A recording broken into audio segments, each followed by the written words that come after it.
এটি রূপ নিতে পারে ভারী বর্ষণে। নতুন করে বৃষ্টি শুরু হওয়ায় হাওরের আরও ফসলি জমি পানিতে তলিয়ে যাওয়ার আশঙ্কা করছেন কৃষকরা। এ নিয়ে জানাতে কিশোরগঞ্জ থেকে যুক্ত হচ্ছেন মশিউর কায়েস। কায়েস, একটু জানাবেন এই মুহূর্তে আবহাওয়া কেমন দেখছেন এবং নতুন করে বৃষ্টিতে আরও ফসলি জমি পানিতে তলিয়ে যাওয়ার আশঙ্কা রয়েছে কিনা?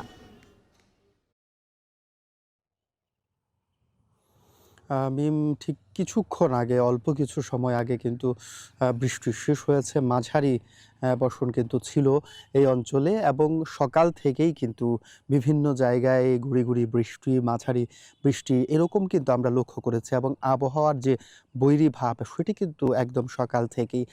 আর এই যে আবহাওয়ার অনিশ্চয়তা, এই যে টালমাটাল অবস্থায় কিন্তু আসলে কৃষকরা ভরসা পাচ্ছেন না, যার ফলে আমরা দেখেছি যে তারা যে মূলত গতকালকের আবহাওয়া যেহেতু পুরোপুরি রৌদ্রোজ্জ্বল ছিল, সেই জন্য যে আজকেও কিন্তু তারা সকাল থেকে যে ধান তাদের খলা কিংবা শুকানোর জন্য তারা বের করেছিল এবং অনেকেই মাঠে নেমেছিল তাদের যতটুকুই আসলে তোলা যায় তাদের সেই সম্বলটুকু সেগুলো আসলে কর্তনের জন্য, সেখান থেকেও কিন্তু অনেকেই ফিরেছে এবং তারা গুটিয়ে নিচ্ছে এবং কেননা কিছুক্ষণ পর পর কিন্তু আবহাওয়া আসলে পরিবর্তন হয়ে যাচ্ছে।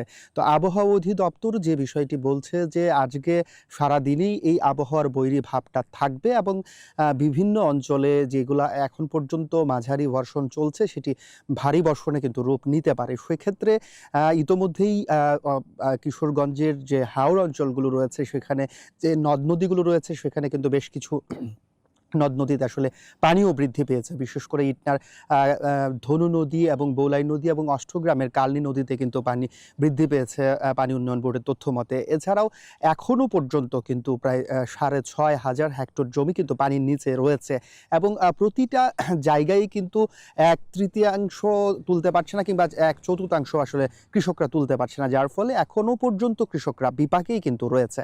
তো এই ছিল কিশোরগঞ্জ থেকে আমার কাছে সর্বশেষ তথ্য। কিশোরগঞ্জ